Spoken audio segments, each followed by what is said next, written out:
Hello students, आज हम जानेंगे प्रभुसत्ता का क्या अर्थ है और इसके कितने पक्ष हैं। प्रभुसत्ता की जब हम बात करते हैं तो पिछले जो चैप्टर्स हैं उनमें हम पढ़ चुके हैं कि जो प्रभुसत्ता है राज्य के 4 आधारभूत तत्वों में से एक महत्वपूर्ण तत्व है कि जहाँ जनसंख्या, भूमि, सरकार और प्रभुसत्ता है उसे हम राज्य की संज्ञा देते हैं। जब हम राज्य की बात करते हैं तो राज्य क्या है? एक समुदाय है। मानव जीवन के जितने भी पक्ष हैं, सामाजिक, आर्थिक, नैतिक, धार्मिक, सांस्कृतिक, राजनीतिक, जितने भी पक्ष हैं, हर पक्ष के विकास के लिए मनुष्य ने अनेकों समुदायों का निर्माण किया है और इन्हीं समुदायों में से एक समुदाय है राज्य। लेकिन ये जो राज्य है ये अन्य सभी समुदायों से श्रेष्ठ है और शक्तिशाली है। ऐसा क्यों? क्योंकि इसके पास है प्रभुसत्ता। ये प्रभुसत्ता की शक्ति ही राज्य को अन्य समुदायों से श्रेष्ठ बनाती है, अन्य समुदायों से सर्वोच्च बनाती है। यह प्रभुसत्ता की शक्ति अन्य किसी समुदाय के पास नहीं है, केवल और केवल राज्य के पास है। प्रभुसत्ता को अंग्रेजी में कहा जाता है सावर्निटी, SOVEREIGNTY। और ये जो सावर्निटी शब्द है ये लातीनी भाषा के सुपरनेस से बना है, SUPERANUS। और सुपरनेस का अर्थ लातीनी भाषा में है सर्वोच्च शक्ति या सर्वश्रेष्ठ शक्ति। तो इस तरह से प्रभुसत्ता का अर्थ क्या है? राज्य की सर्वोच्च शक्ति। राज्य की यही सर्वोच्च शक्ति है जिसके आधार पर राज्य कानून बनाता है और वो कानून राज्य की सीमा में रहने वाले सभी व्यक्तियों पर लागू होते हैं, सभी संस्थाओं पर लागू होते हैं, सभी समुदायों पर लागू होते हैं। कोई भी व्यक्ति, कोई भी संस्था, कोई भी समुदाय राज्य के आदेशों से ऊपर नहीं होता और सभी को ये आदेश मानने होते हैं। यदि कोई भी व्यक्ति, कोई भी संस्था या कोई भी समुदाय राज्य के आदेश का उल्लंघन करता है तो राज्य अपनी इसी प्रभुसत्ता की शक्ति के कारण उन्हें दंड दे सकता है। और यह दंड छोटे से छोटा और बड़े से बड़ा कोई भी हो सकता है। यह दंड देने का जो अधिकार है, आदेशों को मनवाने का जो अधिकार है, ये किसी और संस्था, किसी और समुदाय के पास नहीं है। मान लो व्यक्ति किसी आर्थिक संगठन का सदस्य है, उसने उसके नियमों का उल्लंघन किया है तो आर्थिक संगठन व्यक्ति को दंड नहीं दे सकता। ज्यादा से ज्यादा इतना कर देगा कि उसको उस संगठन से बाहर कर देगा, उसकी जो सदस्यता है वो समाप्त कर देगा। यह प्रभुसत्ता की ही शक्ति है। यही शक्ति राज्य को दूसरे संगठनों से, दूसरे समुदायों से श्रेष्ठ बनाती है।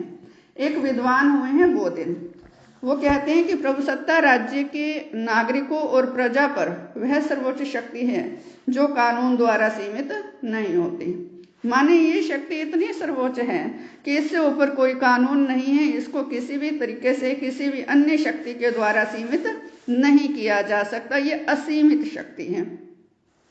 इसी तरह से एक विद्वान हुए हैं ड्यूगी। ड्यूगी कहते हैं प्रभुसत्ता राज्य को आदेश देने वाली शक्ति है। यह राज्य के रूप में संगठित राष्ट्र की इच्छा है। इसे राज्य की भूमि पर रहने वाले सभी व्यक्तियों को बिना किसी प्रतिबंध के आदेश देने का अधिकार है। माने एक तरह से यह राज्य की स्वतंत्र इच्छा है जो कि समस्त राष्ट्र की इच्छा का प्रतिनिधित्व करती है। अब बिना किसी प्रतिबंध के आदेश देने का अधिकार, माने ये शक्ति, इस पर कोई प्रतिबंध नहीं है और जिस पर कोई प्रतिबंध नहीं होता उसे क्या कहते हैं? निरंकुश। तो ये जो शक्ति है अपने आप में निरंकुश भी है। इसी तरह से एक विद्वान हुए हैं रसल।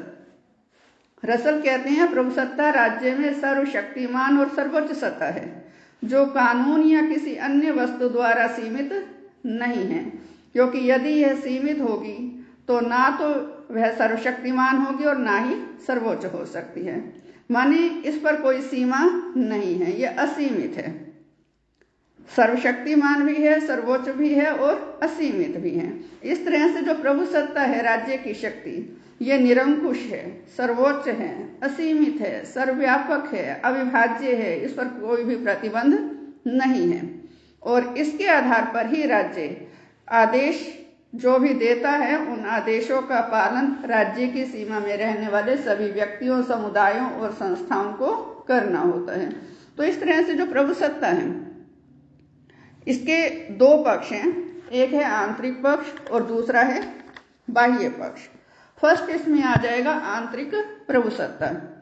आंतरिक प्रभुसत्ता का अर्थ यह है कि राज्य के निश्चित भूभाग पर, राज्य का जो निश्चित क्षेत्र है, राज्य की जो सीमा है, उसमें रहने वाले जितने भी व्यक्ति हैं, जितने भी समुदाय हैं, जितनी भी संस्थाएं हैं, सब राज्य के अधीन हैं। राज्य उन सब से श्रेष्ठ है। राज्य के पास ये शक्ति है प्रभुसत्ता की, इसके आधार पर राज्य सभी को आज्ञा देने का अधिकार रखता है और सबसे अपनी आज्ञा के पालन करवाने का अधिकार रखता है। यदि कोई व्यक्ति या कोई भी संस्था राज्य के आदेशों को नहीं मानते तो राज्य उन्हें दंड भी दे सकता है। तो इस तरह से जो राज्य है वो खुद किसी से आदेश प्राप्त नहीं करता। राज्य की इस इच्छा पर कोई वैधानिक प्रतिबंध नहीं है, कोई कानूनी प्रतिबंध नहीं है, लेकिन राज्य आदेश दे सबको सकता है और सबसे आदेशों का पालन भी करवा सकता है। माने इसे कोई आदेश नहीं दे सकता, इसको कोई सीमित नहीं कर सकता, तो ये अपने आप में एक सर्वोच्च शक्ति है। सेकंड इसमें आ जाता है पक्ष बाह्य प्रभुसत्ता। बाह्य प्रभुसत्ता का अर्थ यह है कि राज्य हर प्रकार से बाहरी नियंत्रण से स्वतंत्र है। बाहरी नियंत्रण माने किसी अन्य देश या किसी देश से बाहर की कोई संस्था, उसका राज्य पर कोई भी अधिकार नहीं है। राज्य के किसी भी मामले में, किसी भी कार्य में उनका कोई हस्तक्षेप नहीं है, या हम कह सकते हैं राज्य किसी विदेशी शक्ति के अधीन नहीं है। राज्य के कार्यों में यदि कोई भी हस्तक्षेप नहीं है, ना तो किसी विदेशी शक्ति का, ना किसी देश से बाहर की संस्था का, तो इसका अर्थ है कि राज्य के पास बाह्य प्रभुसत्ता है। और यदि राज्य के कार्यों में किसी को हस्तक्षेप का अधिकार है, चाहे वो कोई दूसरा देश है या कोई अन्य संस्था है, तो इसका अर्थ क्या है कि राज्य के पास प्रभुसत्ता जैसी सर्वोच्च शक्ति नहीं है। अब ये अलग बात है कि राज्य अपनी इच्छा से वर्तमान समय में, क्योंकि अंतर्राष्ट्रवाद का युग है, तो सभी जो देश हैं एक दूसरे पर निर्भर हैं। राज्य अपनी इच्छा से अंतर्राष्ट्रीय कानूनों का पालन भी करता है, राज्य अपनी इच्छा से दूसरे देशों के साथ संधियां और समझौते भी करता है, लेकिन ऐसा करने से राज्य की जो प्रभुसत्ता है वो समाप्त नहीं होती, क्योंकि राज्य जब दूसरे देशों के साथ संधियां या समझौते करता है, उस पर जो शर्तें लगी होती है समझौते के कारण उनका पालन करता है, तो उससे राज्य की प्रभुसत्ता समाप्त नहीं होती, क्योंकि संधि या समझौता राज्य ने अपनी इच्छा से करा है और राज्य जब चाहे उस संधि या समझौते से खुद को अलग भी कर सकता है। तो इस तरह से राज्य अपनी नीति निर्माण में स्वतंत्र है, अपने सभी मामलों में स्वतंत्र है, किसी बाह्य शक्ति का उसके मामलों में दखल नहीं है। तो कहा जा सकता है कि राज्य के पास बाह्य प्रभुसत्ता भी है। स्टूडेंट्स, कल हम बात करेंगे प्रभुसत्ता की विशेषताओं पर। धन्यवाद।